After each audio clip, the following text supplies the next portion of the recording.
Katayoon and Afshin Goodarsi, our good friends, are going to be singing Morgheh Sahar, which means bird of dawn. And it's a song that means a lot to a lot of Persians, especially my dad.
His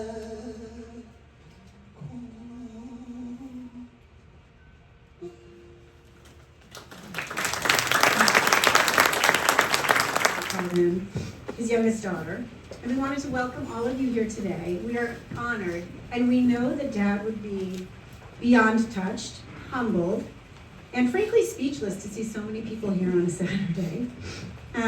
He would feel like people coming from literally far and wide. We have people who come from as far as California, Texas, Florida, all over the world, coming from across the country and locally, just to be able to be here with us. So we thank you so much for taking the time, especially on this day. And we really want this to be a celebration.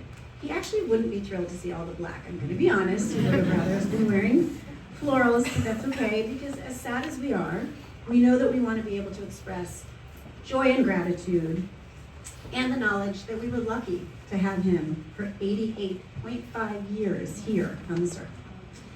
I'm gonna next introduce my two youngest children, Kian and Feria, Bubba's 5th and 6th grandchildren. They're going to be reciting a poem called Elegy by a poet unknown. We're going to come up and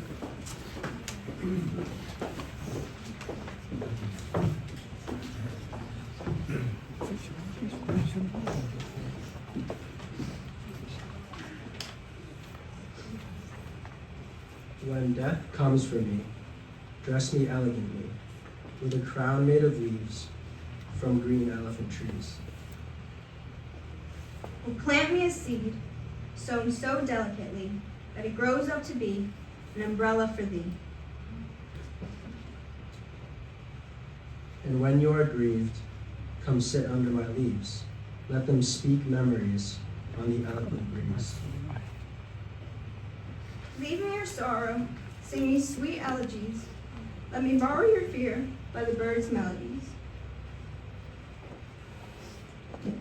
So swallow your tears, please don't mourn much for me, for I'll always be here in the form of a tree. Thank you.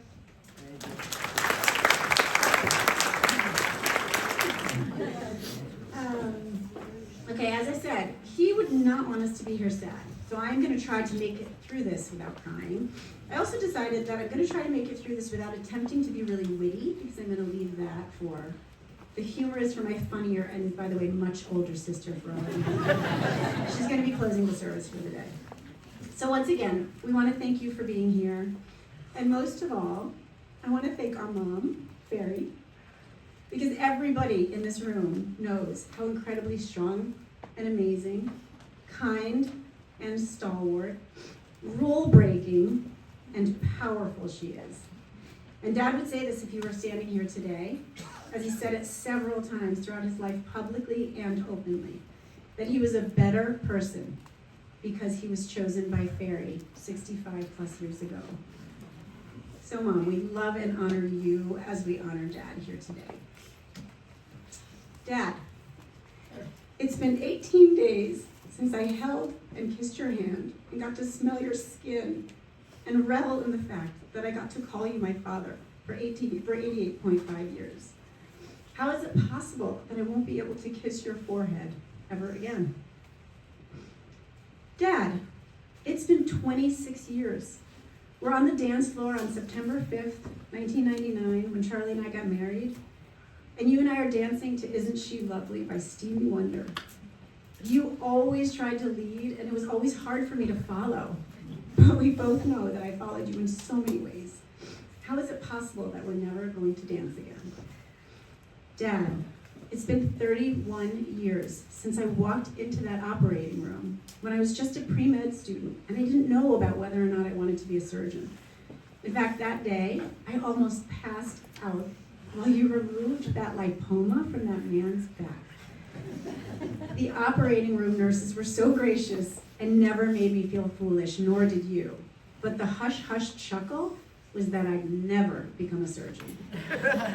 How is it possible that I'll never come home and tell you about one of my complicated cases ever again? Dad, it's been 48 years since you took Nushin and I on that long bike ride when I was 7 years old. You both had 10 speeds, And I had that little banana seat bike, the kind that didn't even have any speeds and only had foot brakes. But you made us ride 10 miles in Woodbridge. This is true. Up the steep hill on Burnt Swamp Road. And I really thought I couldn't do it, but you kept telling me I could. How is it possible that I'm never going to experience your encouraging words again? Dad, it's been 55 years since I got pulled out of Mom's belly, 2 days before your birthday. And until 21 years ago, you said I was the best birthday gift you'd ever gotten, until I was able to give you Zander on your birthday. How is it possible that we won't be celebrating these days together as the stubborn Tauruses that we've always been? So what's been most powerful to experience in these last 18 days, in the absence of my dad being here, every day when I would walk through that door next door at our house, is the outpouring of messages and emails and phone calls and DMs of people literally throughout the country and the world. Mom's family, Dad's family, all of our friends and longtime patients, people who worked with my father at the hospital, all with varying echoes of the same sentiment, which was that despite being incredibly opinionated in his ways, Dad made every single person with whom he interacted feel special. We've heard from people who worked with him who've said that he was always polite and respectful. We've had patients reach out and say how much he cared for them, not just operated on them, but actually treated them with humility and humanity. We've had cousins and friends come out of the woodwork telling us stories about how important he made them feel. Two quotes in particular that I really loved. One was from our close friend Amir Satbat, who couldn't be here, but his parents are with us today. And he said, "Not a single day with Amushuk was ever mundane. His baseline energy, even in greeting you, was a 10 when everyone else's was a 1. And then, with regard to discussing anything that he felt strongly about, which as you might know, was everything, apropos this, Alan Tofig, who is a close friend who will be speaking after, he said, when you get into a discussion with Shuk, he had a way of never making you feel bad, only wrong. So, to know my dad would mean to know that while he felt convicted about many things, there were two things in particular that come to mind that he really was vocal about. One was his deep-seated belief that there actually is not an afterlife. He and I would verbally spar about this ad nauseum for decades because I feel really strongly that there is, and he felt certain that there was not. And he would often lament, how is it possible that my otherwise intelligent and educated and somewhat scientifically minded daughter thinks there's something unprovable that we have no concrete knowledge of? And I would say, what are you talking about? I want to believe it. What's the harm in believing? It's actually more joyful. And if I'm wrong, then when I pass, I'm none the wiser. And if I'm right, it's such a more fun way to live with hope. And you know what, Dad? I can't wait for one day when you're already there, and I get there on the other side, and I'm gonna see you, and I'm gonna hug you, and I'm gonna say, I told you so. And Dad would actually laugh at that. The second thing he felt incredibly strongly about was his deep distaste for tattoos. As many of you might know, I now have 3 that I initially tried to hide from my parents, even though I didn't get them until I was 50 years old. But alas, I softened the blow by having the tattoos actually with Bubba's handwriting. And in fact, a couple months ago, with his memory tricking him so he forgot his scorn for tattoos, he even kissed my arm when he noticed the tattoo and recognized his own right. Well, Dad, I know you didn't believe in the afterlife, but since you've passed, I've seen signs, and I know they're coming from you, and they're confirming what I had already hoped. So now I know that you know that I'm right. And I also know that my next tattoo is going to be, I told you so. Thank you so much.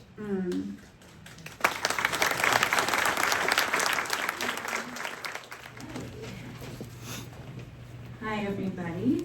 I am up here today as Shuk, for my Bubba's favorite grandchild. You can ignore the other 5's disagreements, but those who really know.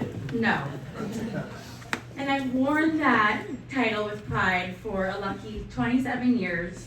And now I get to for the rest of my life. And something I've been thinking a lot about the last couple weeks since my Bubba has physically left this place that we inhabit is, well, love. And that might seem obvious, but here are some of my reflections. Somehow in the last few weeks, similar to what Shieva was saying, somehow in the last few weeks since his physical absence, I've felt more love around me and from him than ever. And if there's one absolute truth about my Bubba that I think everybody who knows him knows, is that he loved hard. And anyone, like I said, who was loved by him knows this, because when he loved you, you felt invincible. And, you felt like you could climb any mountain, conquer any challenge, and be president of any country. He made you feel like you could walk on water and stand on the moon, even sometimes to a fault. And when he was around you, you felt like the only person in the room because of how deeply he saw you and made sure that you knew. He reflected back to me my own worth, my inherent value as a human, and especially my extra value as a woman. And I know that he made every person he loved feel that same way. And so no tangible thing or physical absence or state of being on this earth can take that away, because that is baked into the fiber of my being and into my soul. It's baked into every interaction I have with strangers, clients, friends, family alike. It's baked into when I argue with Sammy or my mom, and I'm so sure that I'm right, even when the facts are staring me right in the face, telling me that I'm not. But why? Because my Bubba told me so. And that's what I meant earlier when I said sometimes to a fault. It's baked into my whole self-concept and self-esteem. A question that often comes up, in the therapy room in my work with my clients is, where did that voice come from? Who put that voice there when we explore our thoughts or ideas? Because we're not born as newborns into this world with these ideas that we have of ourselves and the world. And Bubba is so much of that voice for me. And every time I have enough confidence to do something, every time that I get to look in the mirror and believe in myself and face my fears, Bubba is who shaped that voice in my head. He told me that I am capable of everything. And it's not lost on me what a privilege that is and how lucky I am for that. And it's a gift to be loved by him and to feel his love every single day and in every single multiverse. He loves so hard that, and this might sound a little bit gross, but if you know, you know, out of nowhere, you feel his saliva on your face in places, in crevices that you didn't know could receive such affection. Like your ear canals and your nostrils. And so my ask here today is that for those who wish to carry his legacy or who simply just wish to make this world a better place is to love like Bubba. To love as loudly, as boldly, and as shamelessly as he did. And today I vow to love like Bubba for the rest of my life.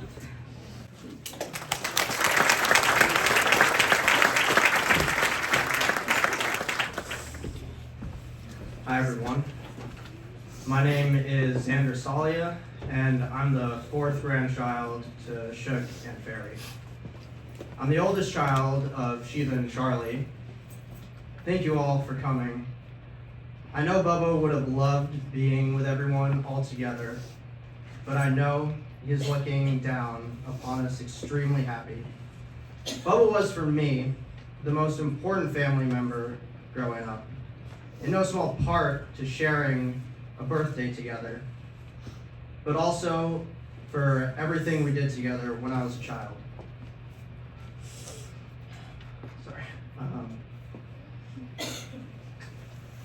While he and Feria lived up in North Haven before moving to Rowayton next door to my family when I was around 7. I used to go with him to hike up Sleeping Giant, the local mountain. We would also oftentimes go to Wentworth's Ice Cream afterwards, hiking, and where he would always get black raspberry ice cream, and I'd always get chocolate. Black raspberry has remained his favorite ice cream flavor. I also became a fan of it as I got older. Bubba and I also bonded over comedy and music.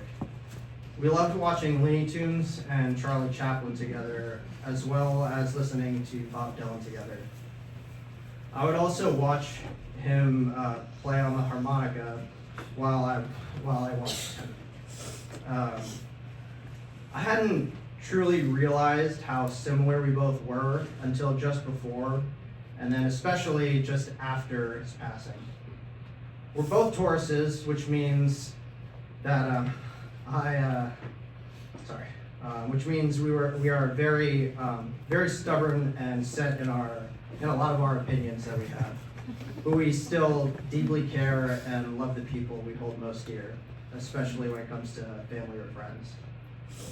He always called me his greatest birthday gift and always made a point to remind me of that any chance he got. But the truth is, we were both each other's greatest birthday gift. I love you, Bubba, more than anything, and more than any words could begin to describe. And I will continue to live each day in your honor and legacy.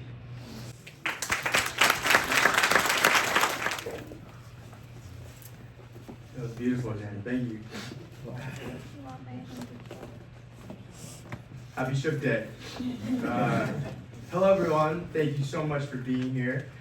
I'm John. I'm Shook and Feria's eldest grandson, even by a minute. Still the eldest. And I'm the one true male heir to the Ghofrany throne. Despite that fact, though, I won't engage in revisionist history and pretend like being the oldest boy has amounted to anything in Shukrulla Ghofrany's family. Right, Janna and Feria are definitely the favorites. So please don't get it twisted. Ghofrany Palooza is, and always has been, a matriarchy. And everyone knows that Shook didn't want it any other way. Like my mom always says, Feria is the sun that he revolves around. And from a young age, I learned this to be true. I always admired how anytime we were at a restaurant, he was totally happy letting her decide and order exactly what he would be eating. And calling Shook a feminist is honestly a huge understatement. I genuinely remember being a little kid and him explaining to me and Alex how much smarter women are than men. He was not only a mama's boy, but he was a girl dad before it was a cool hashtag. And if you've had the TV on lately, like Shook and Feria have, had the news on for the entirety of my life, in between the bouts of Mozart and National Geographic, you might have heard that many young men these days are in somewhat of a crisis. I think they just need some advice from Bubba. They could use a dose of masculinity, Shook's version, the type that I didn't fully recognize was so deeply embedded in me, and in our whole family really, until he left us on October 28, 2025. Shook did not see emotions as weakness. He didn't see affection as something to hide, obviously as Janna pointed out very well. He loved loudly, he teared up easily, he hugged us and kissed us incessantly, and he truly would try to breathe us into his lungs when he embraced and squeezed us. He made it normal for the men in our family to be sensitive, kind, and warm, and that was Shook's version of masculinity. He always wanted to engage with us deeply, one of Sheiva's tattoos, and show us his love in any way possible. Like when he'd remind us that he could give good back scratches too, not just grandma. Grandma's nails are longer, we always told him, to his disappointment. I have nails too, he would always fire back. So So while the cousins were on the wait list and in line for Feria's premium back scratches, I would settle for Shook's deluxe edition. And he was right. He really did give the best back scratches, even though we never admitted to him. He was a surgeon after all. Another reflection I've had since he's passed, I never feel like I consciously said, I'm gonna be like Bubba when I grow up. But here I am, a teacher, like he was, a professor, spending my days trying to pour into kids the same way that he's poured into all of us. And I hope I can pass on Shook's love and lessons to my students every day, his confidence, his love of learning, and to my boy students, his masculinity, the type that comes with empathy, vulnerability, care, and engagement for the person in front of you. I've been thinking a lot about the final few times seeing him as he was nearing the end of his life.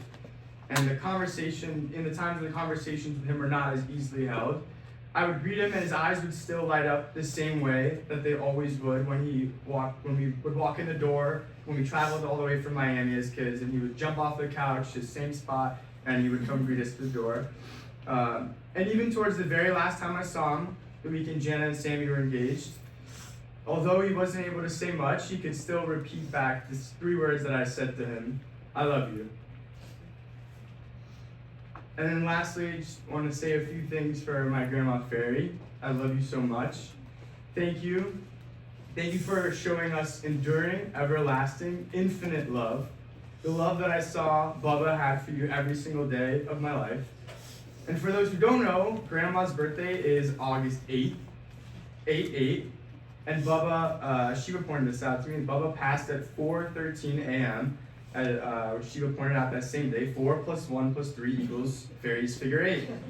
And which is the symbol of their infinite love. He also passed on October 28th, 10/28. 10 minus 2, also 8. I used to teach math. So there's our second 8.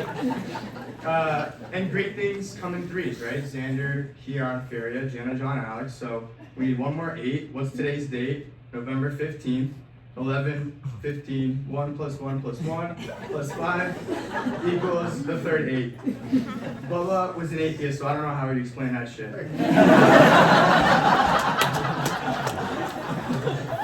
Grandma, although Bubba's not here with us physically, in his body, he really is here infinitely through our family, all the love that he gave you, and the love that you both give our whole family together. Thank you.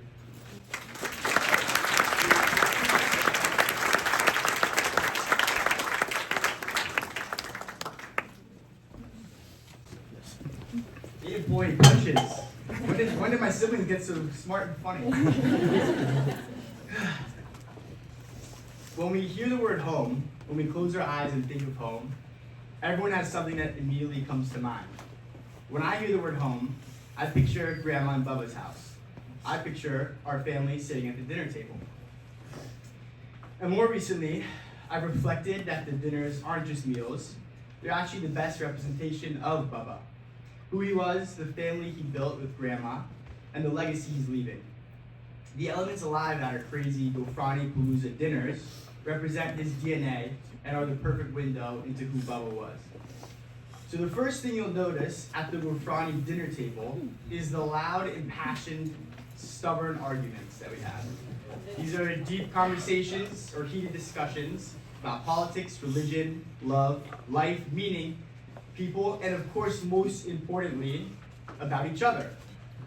They say everyone's the CEO of their own life, but not in our family. We're the CEO of everyone else's life.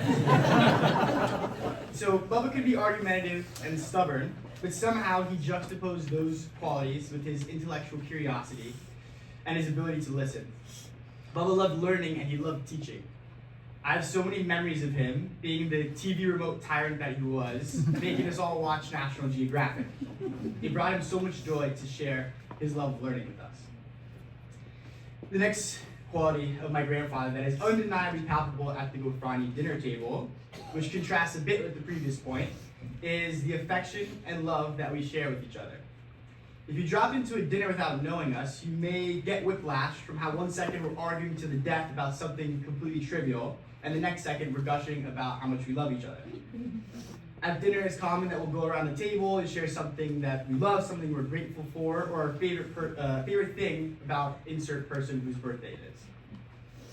I know for a fact this is directly inherited from Bubba. He couldn't sit at a meal without interrupting all of us, every few minutes even, to tell us how his heart was impossibly full at that very moment, that we were his prized jewels and treasures.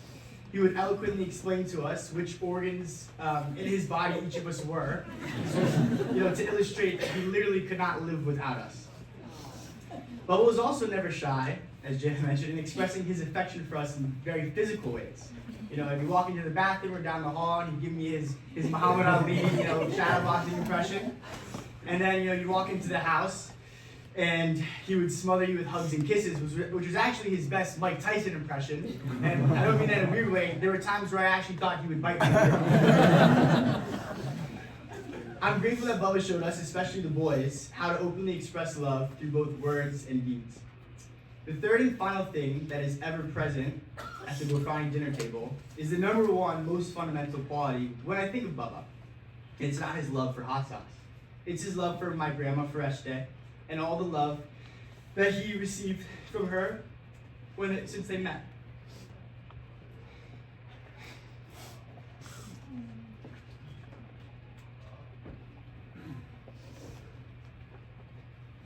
It's impossible to not feel my grandma's love when we all sit at the dinner table, enjoying gourmet sabzi or lamb or tagig, or any of the amazing food that she pours hours of time into. By the same token, I've never been in the presence of Bubba and Grandma without seeing how real and tangible their love for each other is. My grandma is someone who puts everyone's needs before her own. She loves with every ounce of her being. And sometimes I wonder what Bubba did in another life to deserve her. And I know that he wondered the same thing. Bubba often told me, marriage is the biggest gamble of your life. If you get it wrong, your life can be hell. And if you get it right, it's better than winning the lottery. For someone who was so sure of his masculinity, his intelligence, his competence, when it came to Grandma, I don't know if he could brush his teeth or tie his shoes without her. He hit the jackpot. When I think about the dinner table now, it makes me sad that Bubba won't physically be there with us. But because of his legacy, of his intellectual curiosity, his affection, and his love, I know that when we sit down next time and every time thereafter, his presence will be felt forever. Thank you.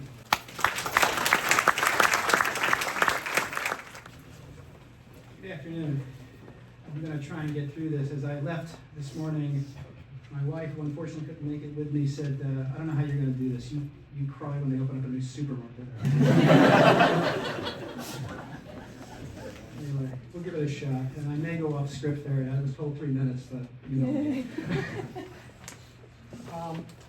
For those of you who don't know me, my name is Leila Tofig. I'm the eldest son of Shuk's best friend. There we go. Who we feel like we've lost a little bit today. I represent our family, and from my siblings, Miriam, Leila, and Dana, we want to extend to everybody our sincere sorrow, and to Feria, Nushin, Shieva, the whole Ghofrany Palooza over there. we share in your loss. But really, what we feel today is just nothing but gratitude. We're just grateful for his life and how he impacted us. And I couldn't help but be struck by the comments by his grandchildren, especially his grandsons. And as a young man, you'll hear some consistent themes. But what we are most grateful for is his extraordinary friendship with my father. I don't know if people knew my dad, not much of a hugger. But Shuk was, the picture up there, have you seen it? Like, it's just, come on, there couldn't be 2 guys more opposite than my father and Shuk. And, but, he would come and he'd kiss my father on the cheek, he'd give him a hug, and I'm like, we would be, Dad giving somebody a hug? But he brought out a joyfulness in my father that we rarely saw in him, and that's just his personality. They would be sitting at our, the living room and having a little martini and telling these jokes, and they would be giggling like little school children. And we wouldn't know what they were talking about because it was all in Farsi and they refused to teach us. We once tried to learn Farsi and then Shuk gave us a hard time because he had a Turkish accent.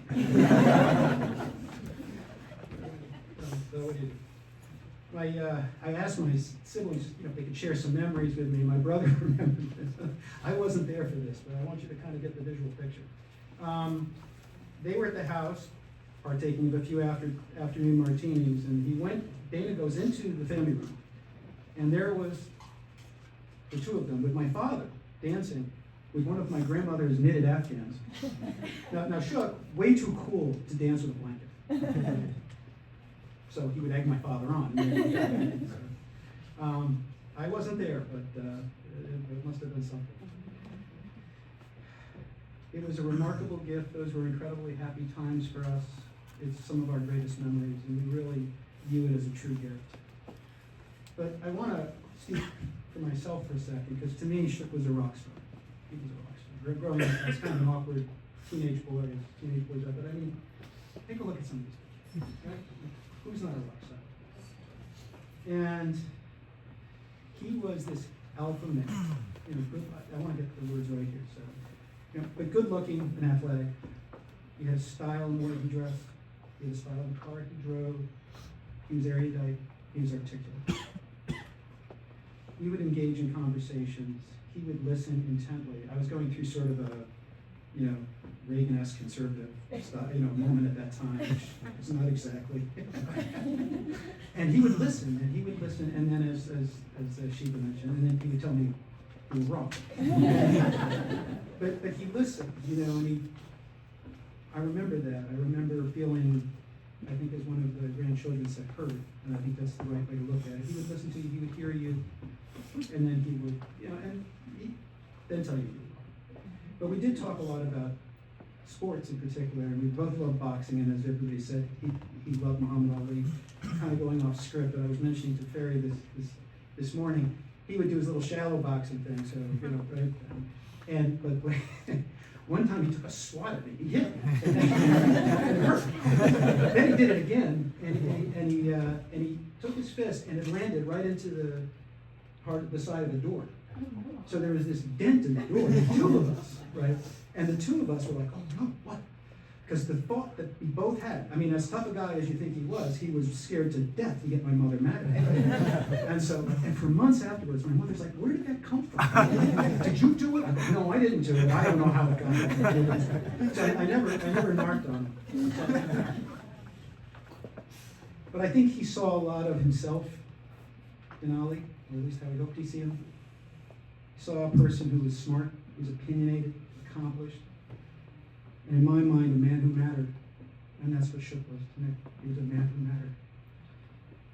He was freer with his feelings than any other male I had ever seen. That matters. He and I had one connection that we both girl dads. I had two adult daughters, and we agree on everything, right? But he was a doting husband. He allowed himself to, without restraint, to show people how they loved him. That made an incredible impression on me as a young man. So when we talk about masculinity and what it means to be a man, Shuk was a man, but he allowed himself to be vulnerable in a way that never diminished his masculinity. And that's really, really an amazing thing. And it made an enormous impression on me, and I am a lot older than I was then, and I still think about it. When our father died in 2016, he put the love for my father on full display on this wonderful eulogy that he gave.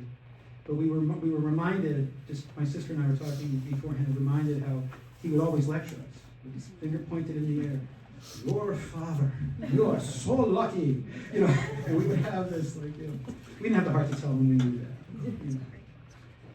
So, I like to imagine that he is on the other side, Shieva. Yeah.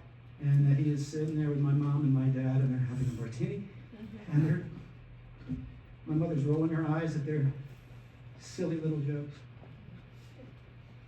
But we say goodbye to a dear friend, and one of my true heroes. And in my mind, he will always be a man that mattered.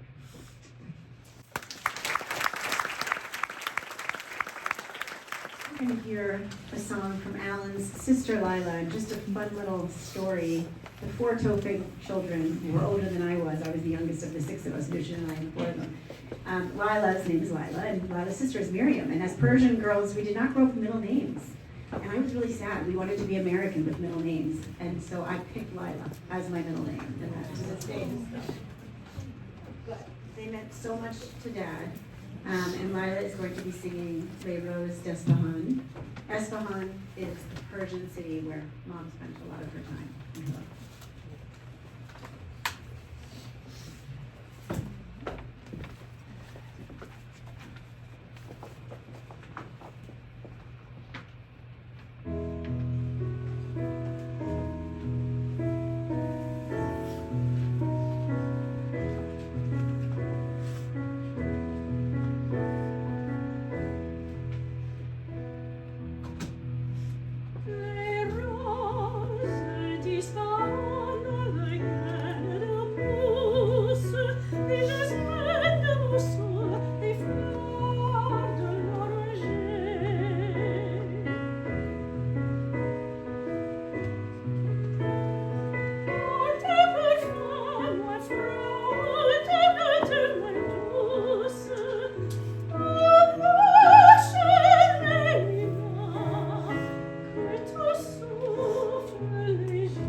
all being so patient. We're getting close, I promise. Shabnam and Bobby. Shabnam and Bobak are close family friends who are essentially like part of Ghofrany Palooza. They're around the dysfunctional Ghofrany table a lot. They're going to be speaking, but before we do that, I do need to single out so many of you who've been so amazing and wonderful and everything. But their mom, Janna Sayfie, who is Mom's best friend, is like the truest angel on earth.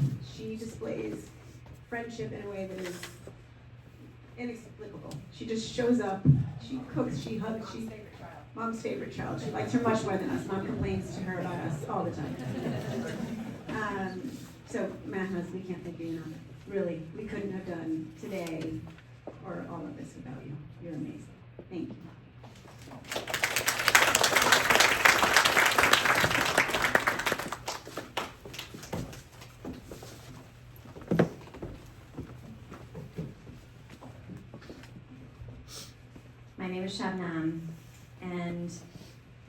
hard to encapsulate all of my thoughts and feelings about someone I've known for literally longer than anyone else I know outside of our immediate family in only 3 minutes, but I'll try my best.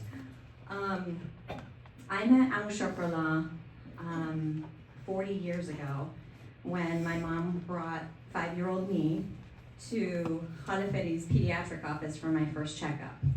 We had just moved to the United States, and what a beautiful surprise it was to collide with the kindest, wisest, most beautiful pediatrician, who also happened to be Iranian and from Isfahan, where we were from. My mom and Feria became instant soul sisters. And shortly after, my dad and Shukrulla followed suit. And Nushin and Shieva became the big sisters I never had and I always wanted. And then Bobak followed.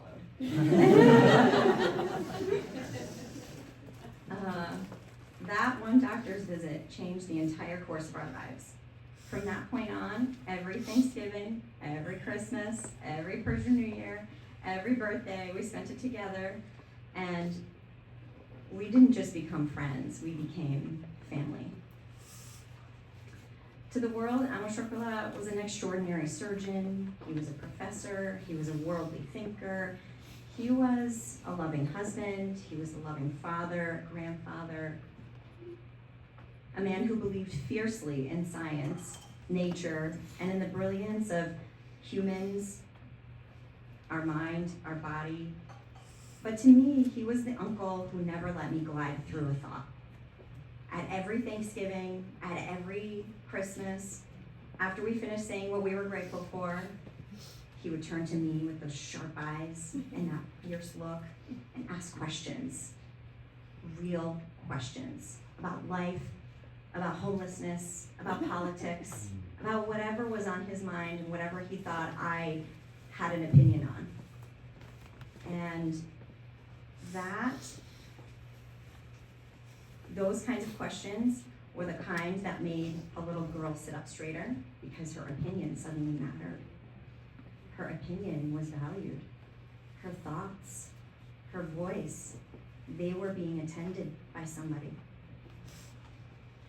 He made me feel so much more important than anybody else around me long before I understood how meaningful that gift truly was.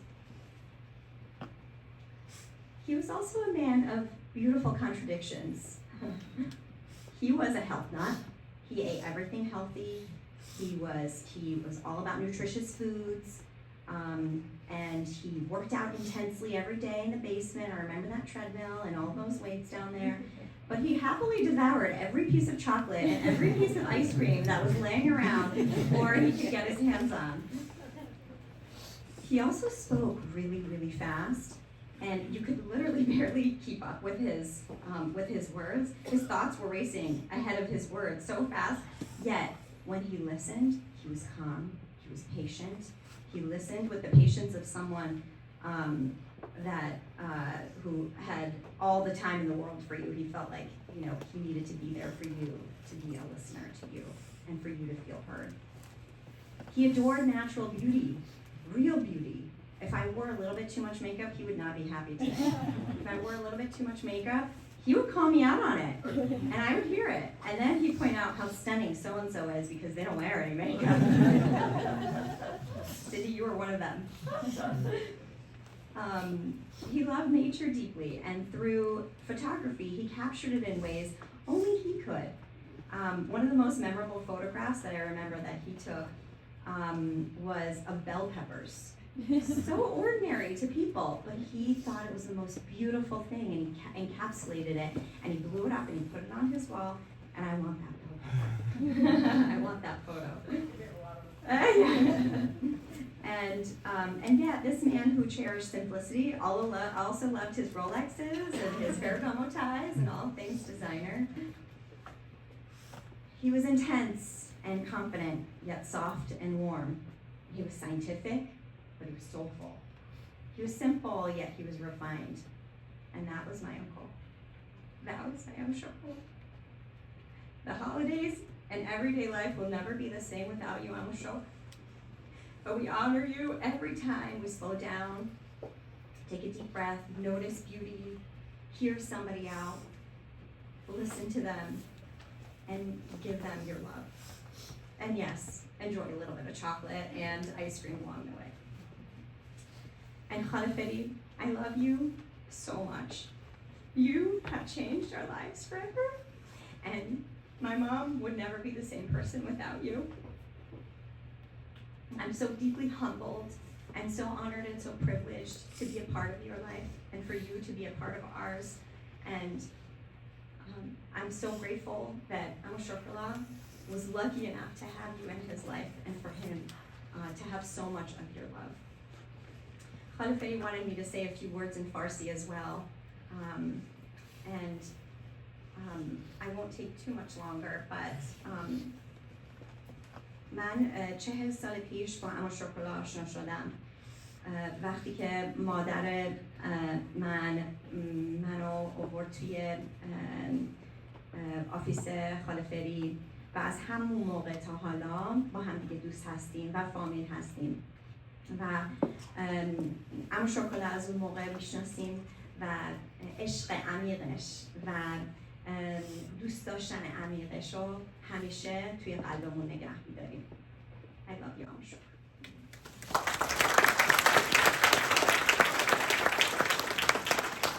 Thank you for not asking me to speak in Farsi.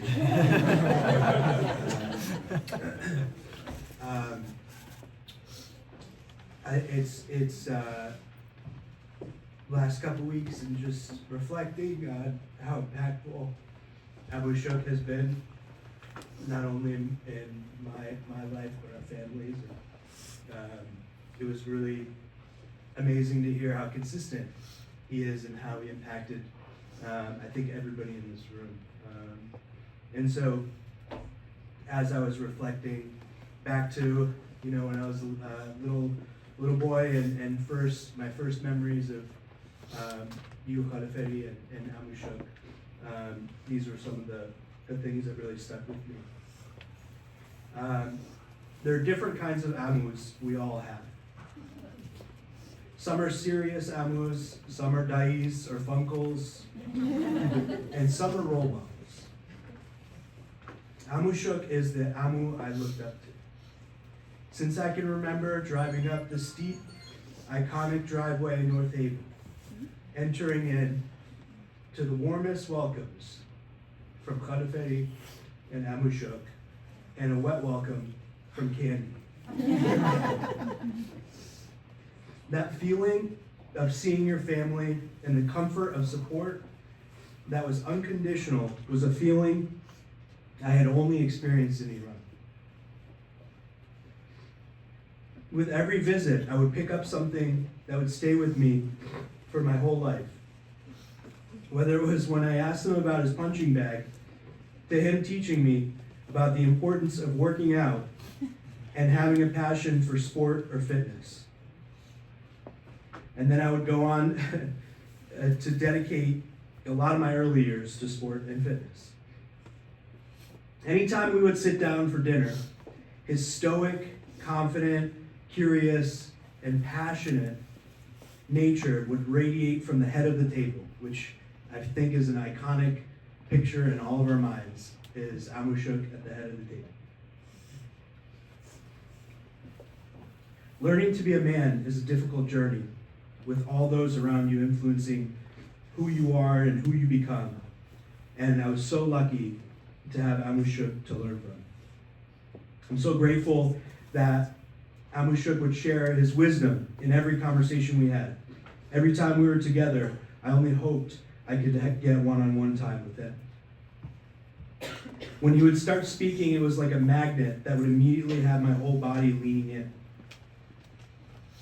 Trying to soak up every word with the hope that someday I could become as great as him in his craft, to have hobbies that I was passionate about, to have a nice car, or most importantly, be a leader for my family and community. His passion and curiosities were infectious. Watching him pursue photography taught me that you can have multiple crafts that might have nothing to do with each other. And I would actually go on to make photography one of my favorite hobbies.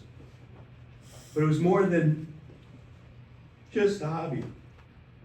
Through our conversations and watching him, I learned about self-expression and standing up for what you believed in. Lessons that are ingrained in me today and forever. He taught me to have a passion for history, to do the work, to learn deeply about it, and then form my own thoughts. This was a level of intellectual curiosity I could only dream of reaching. If you wanted to soak in his wisdom, all you had to do was ask about his thoughts on God.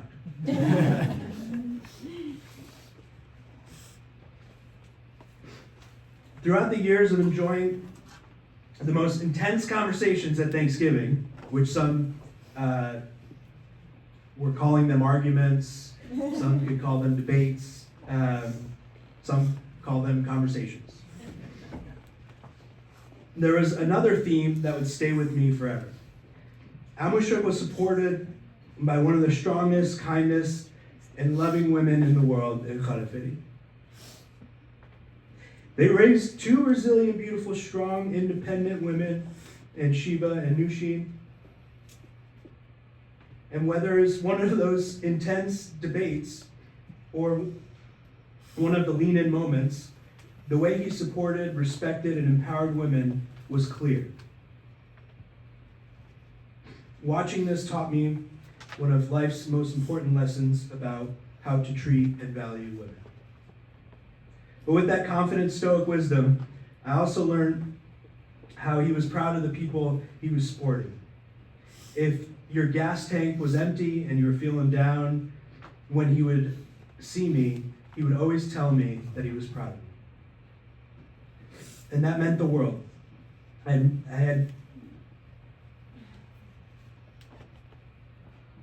had made my role model proud. I must be doing something right. Amushuk and Khaled, thank you for being an angel looking over our family. The irony is he wouldn't be happy with me calling him an angel. The family that you and Khaled have created is a direct reflection of the person you are. All strong, confident, beautiful humans inside and out. Amushuk, I'm proud of you.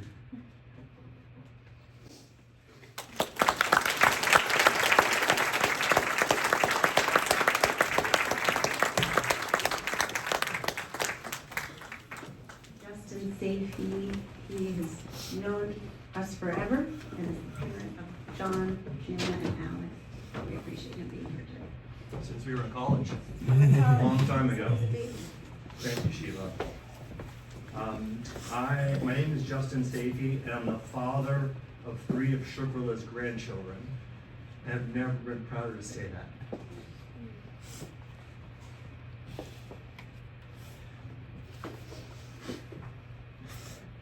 How do our kids get so composed? What do we do?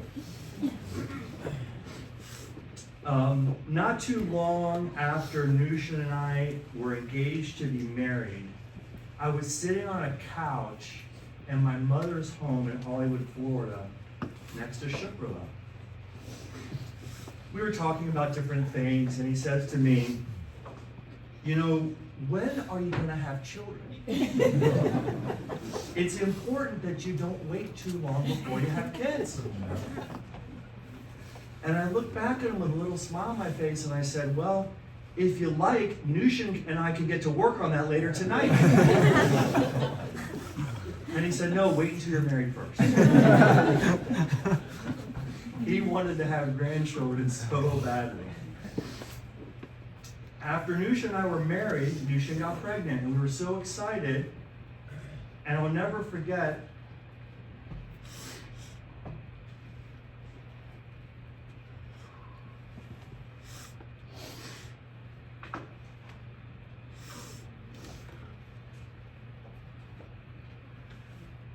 I'll never forget showing the sonogram of Janna to my father, Ernie. So he could get a chance to see his granddaughter to be. Janna would have been his very first grandchild. Several weeks after that, we showed him the sonogram. My dad suddenly passed. 3 months before Janna was born. 21 months later, John and Alex arrived. So the obvious and painful tragedy is that my father was never able to share his love with his grandchildren. But the blessing, the true blessing, was that of all the women that I could have married, the one I married had a father who had a heart big enough to give my children the love of two grandfathers. To say that Shukrulla's eyes sparkled when he was with Jan, John, and Alex is an understatement. You can see that on display in some of the photographs that are shown here. Shukrulla's expensive nylon camera never worked so hard as when his viewfinder was on those three children.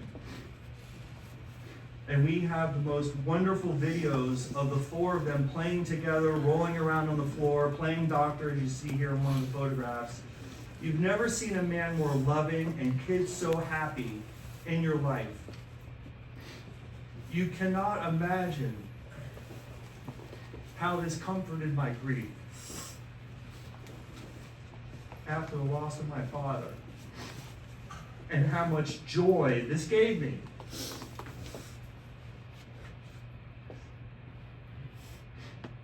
Just a few weeks ago, Sammy Burton proposed marriage to Janna, and they are now happily engaged. Thank you, Sammy. Thank you, Dan. Thank you, Jody. On the morning of the engagement, we gathered in Feria and Shukrulla's home before the engagement. And as long as I live, I will never forget, I will never stop being grateful for the blessing of looking into Shukrulla's eyes and exclaiming with such excitement, "Shuk, Janna is getting engaged." I'll never forget that. Janna, John, and Alex, even though they're not with us, trust me, your grandfathers will continue to rejoice together in your lives, and their love for you will surround you forever. Finally, I cannot properly memorialize Shukrulla without reflecting on his name. Shukrulla. A loose English translation is "thank you, God," or "thank God." His name is a prayer. His name opens a channel to the divine. And not only is it a prayer, it's the most powerful and beautiful prayer ever written. Try practicing it and you'll see what I mean. Now, when you're married to a man whose name is a prayer, you do a lot of praying. And Shukrulla just didn't have anyone praying and thanking God for him. He had a woman named Feria. Feria in English means angel or divine messenger.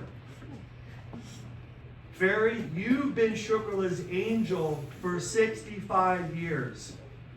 And the amount of times you said Shukrulla, I think you've set a new world record and probably have prayed more times than any person on earth in the last 65 years.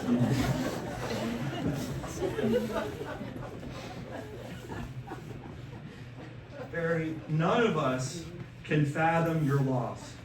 And I want you to know that we will always be here for you. There have been many tears and there will be many more. And we will be grieving his loss for some time. But even as we cry, and even as we grieve, we can still pray. And we will always say, Shukrulla for Shukrulla.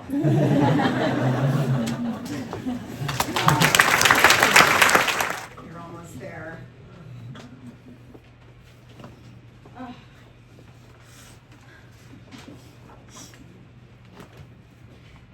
So number one, I just want to say this is overwhelming, and I think my dad is really happy to say that there was standing room only at his funeral. It is really surreal. The crazy thing about loving somebody with Alzheimer's disease is that you get used to the absence of that person sort of gradually, even though they're still there. And there was a lot of events over the last 9 years, and especially the last few years my dad wasn't there for. He wasn't there for a lot of the grandkids' graduations. He wasn't there for my swearing in when I became chief judge. And those are events, and honestly, this is an event where if you knew my dad, you know he would be in the center shamelessly with a tripod, taking pictures of you. I remember one of the times that they came to visit me and I was in court, and I'm a judge now, I'm a grown up. I have a serious job. And my dad is set up in the courtroom with a tripod, and out of the corner of my eye, it's a little flash, and I'm like, oh my God, somebody's gotta tell him he can't do that. But as someone said, he was, and the word is here in my speech, shamelessly taking pictures. Even though I know with all my heart that, and anyone who heard me talk, heard Shieva talk, we knew that this was the day that he would have been happy to see coming. He would never have liked the condition he was in the last few years. It's still, now that he's really gone, it is really challenging, and it is really hard to think that we're never gonna see him again. That being said, I know that he's at peace, and I know that we can all go back already to thinking of him as he was. And so many of you came into this room today and remarked on the big photo. I can't remember what year that photo is, but it's not that old. He looked really good, yes. And everyone said, oh my God, your daddy was so handsome, what a beautiful picture. And the first thing out of my mouth was, you know he'd be really happy to hear that. So there's so many thoughts and so many funny stories, and I keep thinking of even more as I'm listening to everyone else. He wasn't perfect, but he was a great dad. And the beauty of being the kid or grandkid of my dad was that he genuinely, as much as he loved all of you, he preferred kids to adults anytime. And so he really enjoyed playing with the kids, and certainly, as you heard, teaching them and sparring with them. And some stuff's been said about his photography. You know that if you were ever a kid when, in Shuk's presence, or if you had a kid, somewhere in our boxes of photos and on his computer, there is a photo of your child. And it's funny because we were planning the slideshow, and I know some of the pictures are a little wonky because this is the way we do things in our family last minute and try to get it together. But I was thinking it would have been nice to also have pictures that he took, because there was so much of my dad in the photos that he took, whether it was of the bell peppers, I remember the bell pepper phase, or more importantly, the pictures of people that he took, and certainly of people that he knew and of children he knew. You could see him in every one of those photos. So today I'm grateful, and I think that's really been the overwhelming feeling for me in the last few years, but definitely since he passed. It's weird. It's weird to be grieving and grateful at the same time. But mostly I am grateful that I'm a grateful person, and so much of that comes because of my dad. At the earliest moment that I could think, probably from the time I could take a breath, my father was telling me how lucky I am. And I remember, when it came, and I think this is sort of an immigrant experience, right? Like, you have light switches and you have running water, Nushin, you're so lucky. And that was something that really I took with me my whole life. But he always made us feel lucky and made us feel like we should be grateful. And one of those things I remember early on feeling like I needed to be grateful for was sneakers. I know you're all like, sneakers. Yeah, well, so in the 70s, back in the, we were raised in the 70s, and many of you in this room remember that back in those days, as a kid, you had 2 pairs of shoes. You had 1 pair of school shoes and you had a pair of sneakers. Not like, my kids' closets today that, are filled with all the different pairs of sneakers. And my dad was a runner, and Nike was brand new, I want to say in the late 70s. And all of a sudden Nike became super popular, and I wanted a pair of Nikes. And my dad says, well, Nushin, Nikes are a running shoe. It's a jogging shoe. Do you jog?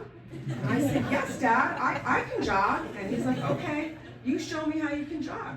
I'm gonna take you to the track. If you can do a mile, listen for it, I was 11 years old. If you can do a mile in under 7 minutes, I will buy you a pair of sneakers. And I'm defiant, I'm gonna run a mile in 7 minutes. I had not really, I mean, at teacher school, I remember they used to have to run for a certain period of time, but I don't think I could run a mile in 7 minutes. I practiced maybe 2 or 3 mornings at most. He takes me to the track at Amity High School in Woodbridge, and I run my little heart out because I want those Nike sneakers. And I did not make it in 7 minutes.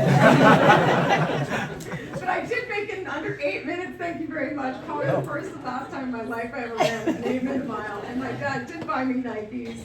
And I relished those Nikes so much, to the point that when they were like tearing up, he taught me, like I literally had a needle and thread and was like sewing the little hole in my Nikes to prepare that, to keep them ready to, go the next day at school. And it's such a dumb story, and yet it informs so much of who my dad was and where he came from and what he taught us to be grateful for. The other thing that is astonishing is, as I now am an older lady, I should say, and people ask you like, where did you hit your career path, and how did you come on to this career? And I think so much of my career was really informed by my dad, and I don't think I realized that as much until I really, not just a lawyer, but became a judge and had to talk to people and talk to jurors about the Constitution, about the United States. And my dad loved this country so, so much. And the stuff that he loved about this country is some of the stuff that seemed like Alan was touching on when he talked about Ali. The rebellious nature of being an American, the revolutionary nature of being an American. My dad loved that. He loved to talk to us about civil rights. When we were little, frankly, much too little, he had us sit as a family and watch Roots. And I don't remember what year Roots was. Do the math. I was young. I was too young to be watching Roots. Another one that he had us watch was the autobiography of Miss Jane Pittman. Do you remember this? Yeah, Google that as kids. I wonder whether a 6-year-old should be watching it.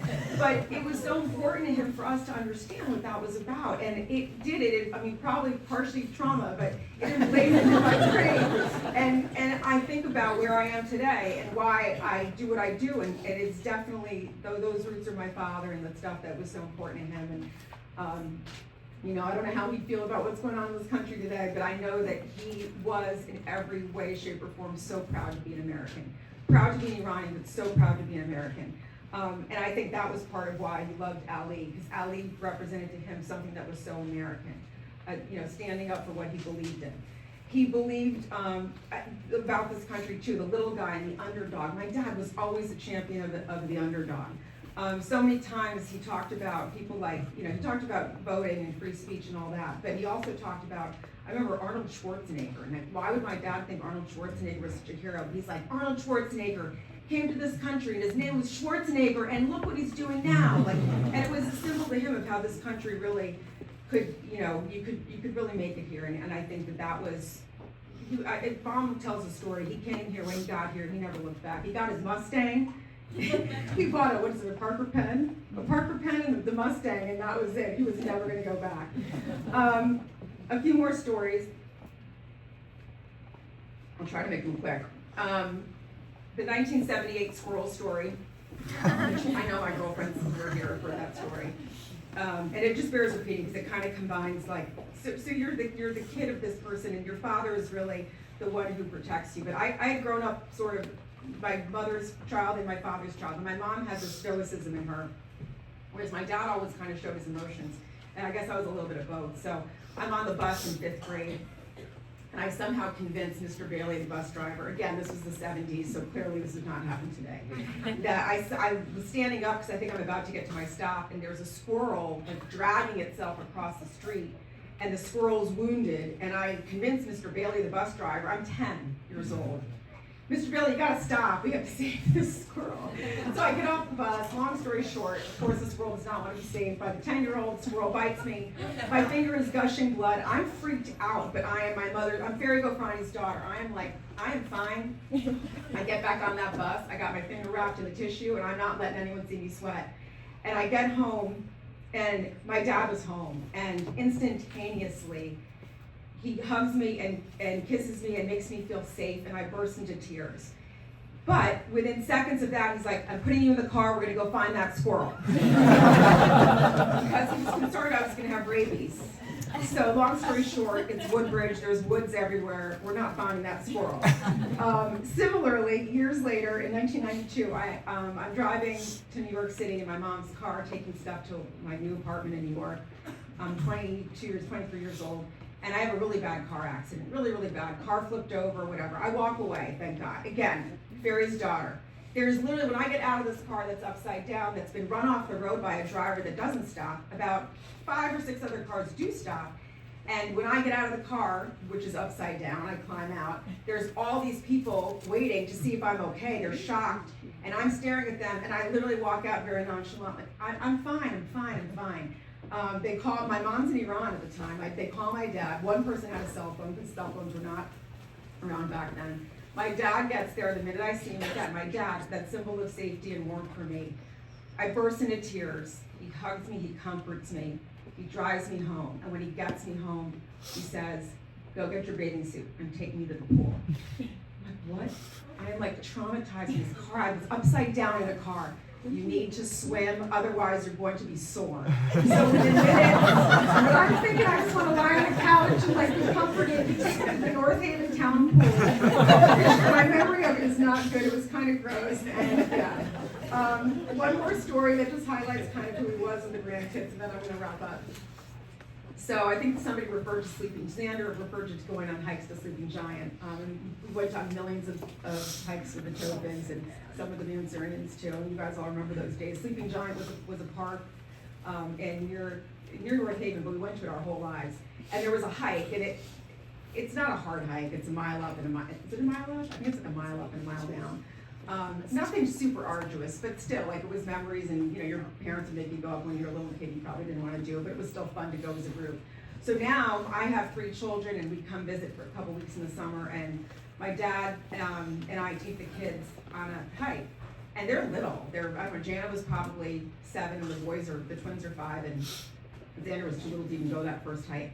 And he's pushing them, come on kids, let's go on the hike, and you know, they're like, yeah, it's long, whatever, they're whining. And he has a backpack on his back, and he's like, get to the top, I have a surprise for you. When we get to the top, I have a surprise for you. And having been his daughter, I'm like, this is not gonna go well. Because I know my children, and I know what they think a surprise is. And I grew up with a dad who tried to convince me that dates were dessert. We got to the top of the mountain, and he had like an apple, a bottle of water, some nuts, and needless to say, the children were not happy. I'm sure Janna pitched the fit probably first and foremost on behalf of them. I'm pretty sure that's when the Wentworth's ice cream parlor tradition started, because it was down the road from Sleeping Giant. So once there was the meltdown at the top of the mountain, there had to be genuine motivation to get them back down. But that was my dad. So I just want to say a genuine big giant hug, and to all of you, a big giant hug. In the last 2 weeks, so many of you have shared stories with us, and it is remarkable. And I know so many of my friends who've lost people close to them or lost parents talk about how incredible it is when you start hearing these stories, and there's stories that you didn't know, and just to see the way that he touched people, and that has been a tremendous source of comfort, not just for me and Shieva and the grandkids, but a tremendous source of comfort for my mom. And I can't thank you enough. I do want to give a shout out to my dad's. We had incredible caregivers the last 2.5, almost 3 years. Michelle, Cher, Tony, Shauna, Jemiah, Lauren, Tracy, and Bertha.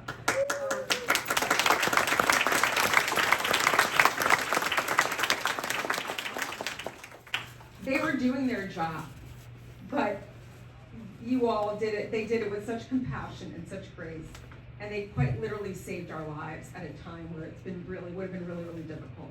And not just saved my dad and took care of my dad, but they really took care of the whole family. They took care of my mom, and we're going to be forever, forever grateful to all of them for how wonderful they were and how beautifully they treated this man for the last couple of years. It was really wonderful.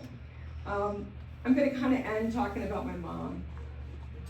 As you all heard, and I think I put it in my post, and if you ever talk to my dad, my mom was his rock, in every sense of the word. I know people oh, this is my rock. No.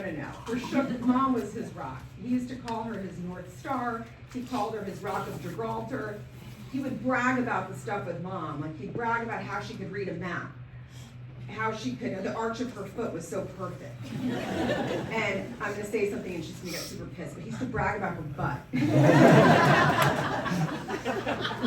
I'm gonna hear about this later on and she's giving me a look, but I know my dad would be proud. He was so proud of how beautiful she was, and he would talk about how beautiful she was. But overarching all of that, he talked about her brain. There was no one he thought was smarter on this planet than my mom.